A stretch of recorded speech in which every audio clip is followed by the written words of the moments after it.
Bonjour, nouvelle vidéo autour de l'évaluation par les pairs et des cas d'usage. Donc, comme vu dans les vidéos précédentes, nous allons essayer de vous présenter quelques exemples des grands thèmes que nous avons pu observer. Donc, pour rappel, quatre grands thèmes, la notion d'évaluation. Donc, je viens demander à des étudiants de faire une évaluation par les pairs dans un but d'évaluation. La notion d'entraînement, donc je viens leur proposer une activité dans laquelle ils vont pouvoir s'entraîner. La notion de collaboration, de développement de compétences de travail en équipe. Et enfin, dernier thème que nous verrons dans la dernière vidéo, la notion d'engagement, c'est-à-dire comment utiliser l'évaluation par les pairs pour les engager. Donc, premier thème aujourd'hui, la notion d'évaluation. Le premier cas d'usage qu'on retrouve régulièrement, c'est la notion de freerider. Freerider, c'est quoi? Une traduction en français pourrait être passager clandestin, mais effectivement, c'est un terme qu'on n'aime pas trop, donc on utilise plutôt le mot freerider. Donc là, le but de l'évaluation par les pairs, ça va être d'identifier ceux qui font rien dans un groupe de travail. Donc comment on va faire ça? On va tout simplement lancer une activité d'évaluation intra-groupe. On va demander aux étudiants anonymement de s'évaluer à l'intérieur d'un groupe de travail. Donc là, on va proposer une grille de critères qui va être adaptée à cet objectif-là. Donc une notion de qualité du travail, d'implication, de communication à l'intérieur du groupe, ce qui va nous permettre très très rapidement d'identifier qui sont les freeriders ou qui ne sont pas les freeriders.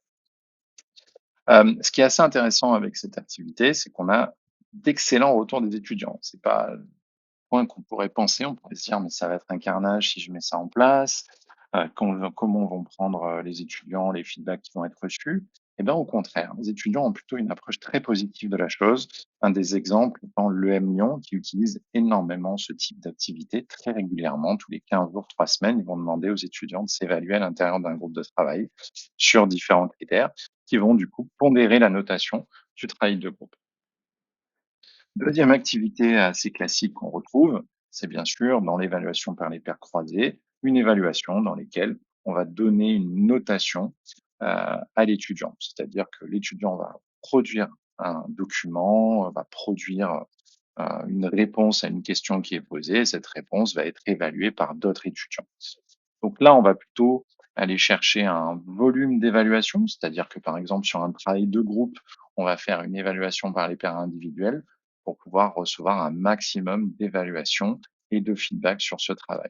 Ce qui est assez intéressant justement si on fait une évaluation par les pairs en groupe, c'est-à-dire qu'on va demander aux étudiants de produire quelque chose en groupe et derrière une évaluation individuelle, c'est-à-dire qu'on va demander à chaque étudiant d'évaluer individuellement un certain nombre de groupes, on va pouvoir du coup, avoir vraiment une, une évaluation individuelle, surtout si on rapporte ça à ce qu'on appelle une évaluation intragroupe. C'est-à-dire, vous pouvez tout à fait mixer les 2, le croisé et l'intragroupe et du coup, vous arrivez à avoir une notation individuelle de l'étudiant.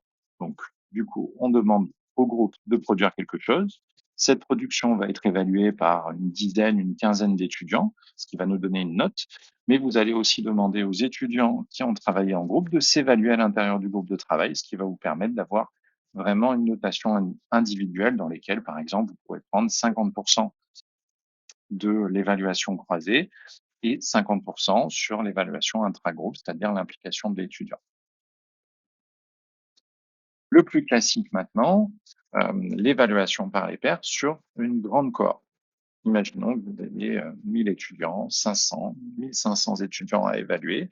Vous allez du coup créer une grille de critères avec certains éléments très importants. Vous allez l'expliquer aux étudiants et vous allez derrière arriver à avoir une notation individuelle qui va être très très proche de celle que vous allez pouvoir faire vous-même.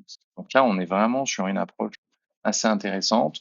On va préparer les étudiants à cette évaluation, on va leur expliquer l'objectif et derrière, on va générer une notation qui est vraiment très, très proche de celle de l'enseignant. Donc ça, on a vraiment pas mal d'activités qui ont été mises en place, notamment sur les programmes grandes écoles, dans lesquels on va évaluer plusieurs milliers d'étudiants avec ce type d'activité.